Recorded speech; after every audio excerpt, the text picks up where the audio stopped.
Hello, everybody. Let me welcome you back from the Presidential Election Petition Tribunal. I hope your expectation was met.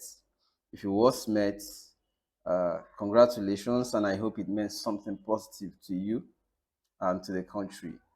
If it wasn't met, what was your expectation? I'd just like to know, okay? And then for me, I had no expectations because I knew he was not supposed to have an outcome anyways. It was just supposed uh, to channel people's energies who were supposed to be angry or react. It was meant to channel their energies into waiting and into coding. I mean, when they want to make a hot momentum, they want to capture the hot momentum and put all of them into something, and cool it. That's what it was meant to be, in my opinion. And I have reasons to to conclude. I mean, that I arrived at that opinion long ago.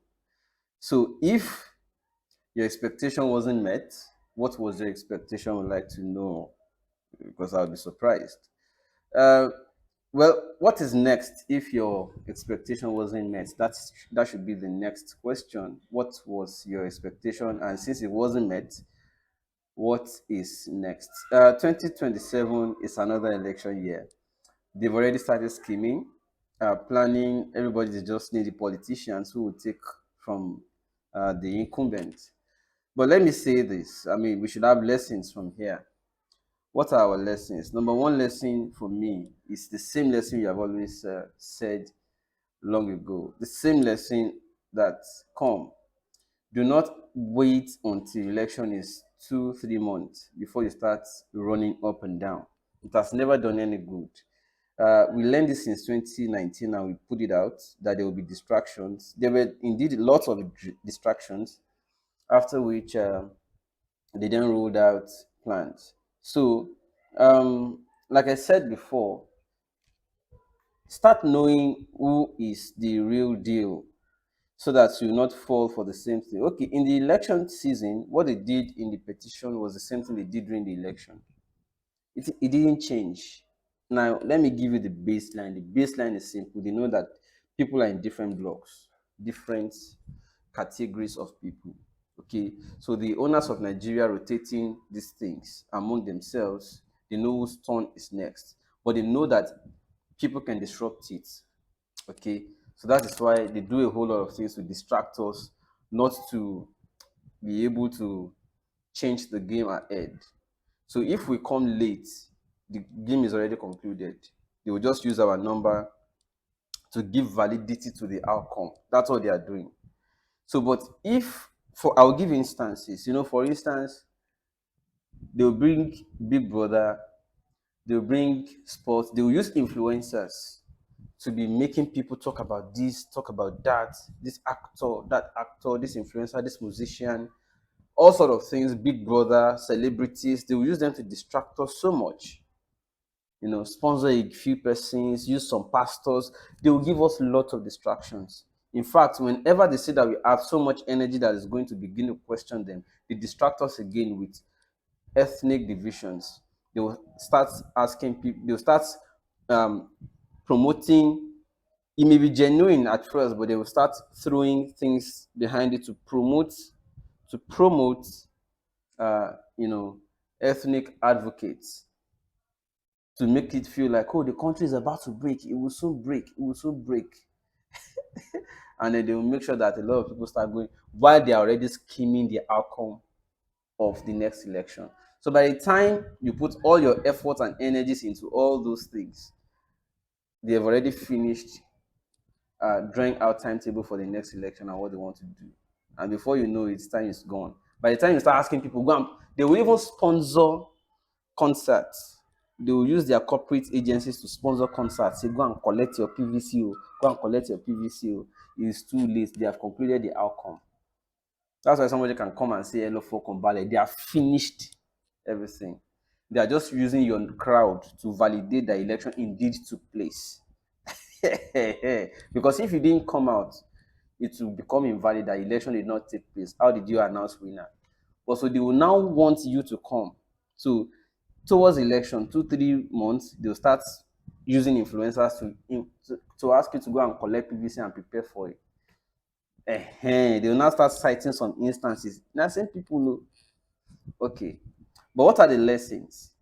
Number one lesson for me, as I said, is let's not wait until it's 2 3 months before we start running. They have concluded it by that time. In fact, a year and a half before the next election, we should start participating from when they announce INEC chairman.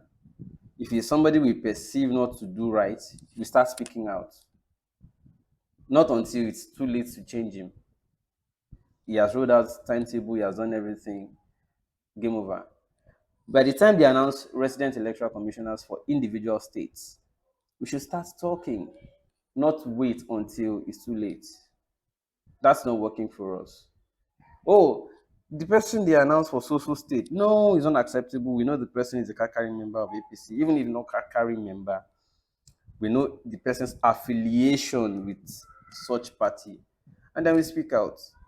By that time, they know that people are already conscious of what's going on and cannot be fooled anymore. So it will be difficult for them to manipulate. Then number three, the candidates. Any candidate who had no opinion when policies of government are biting hard and killing people, when policies of government, the person is telling you to endure or is silent, but suddenly 2 3 months to election or 6 months to election, the person now pretends to be angry with the ruling party, and now breaks out, whether the ruling party or its affiliates, the usual twin brothers, then suddenly breaks out to be pretending to be a messiah. Is a lie. They are doing the same game. Let me tell you what happened in the last election. I said it before, I will repeat it now. Did you know that the reason they used somebody to come out of PDP is because they didn't want power to go back to the north? I'm not against their game, but I'm just saying it's a game. And we all know it's a game, except you want to pretend. Or whether you are genuinely ignorant of it, but I'm telling you now that it is because they didn't want power to go back to the north after Buhari finishes his term that they planted that person to say, oh, yeah, pretend like you're angry, come out of the place. Against Electoral Act 2, even though you are not a member, just come and contest, we'll ratify it. The idea is they know that PDP would normally capture majority of the south, majority of the north. And if it manages to capture any region in the south, that's victory. And the PDP candidate is from the north. So in order to make that not happen, how about we ask somebody from the southeast, that will normally not vote APC, to come out so that we can capture all the votes in the southeast and just throw it away. That was the game, nothing more. It's the same way after the election. They saw that there were likely to be reactions. They then said, oh, don't react. Let's go to court. And the candidate said, don't worry, let's go to court. And again, they are all the same people. So that I had no expectation. I knew the game was concluded long ago. So number three lesson, as I said, the moment you notice that somebody had no opinion when you were suffering, when policies of government were biting hard on you, when the person had no opinion when soldiers were killing, when the person did not step out for you, they never did anything to support the masses against suffering or hard policies, or ask you to keep enjoying that is for your good. Then suddenly, few months to the election, the person pretends he is now against the establishment parties and breaks out to go and join another party and suddenly becomes a messiah. Then, if you haven't learned that before, because I've been doing it long ago, then learn it now. Because we have learned it, we knew it long ago. We said it, you abused us, but it's okay. It's normal. Some are genuinely, not deliberately ignorant. But now that you know, You will not except if you repeat that same mistake again in 2027, say because the person is either from your tribe, or because the person is related to your pastor or comes to your church or is friend to your bishop, eh? And you now decide to go and support the person, you are still voting the same party, but under pretense. They are just using it to capture your vote and throw it away. That's what they did. The same way when they say don't react, let's just go to court. They are just capturing your energies and just cooling it down. That's all they are doing. So I'm not inciting you to violence. So I'm only saying even without violence, there are some reactions and demonstrations that can change things. But they told you don't worry. Don't worry. We knew the outcome from the beginning. But it's okay. Once beaten, twice shy. We trust, I trust that even though not everybody will still agree, because of course, when they pull wool over your face using your tribe or your religion, it's hard to remove. As we speak right now, we are still grappling with no remove shame now. Why did you push on there? No remove shame. Let's put the lawyers.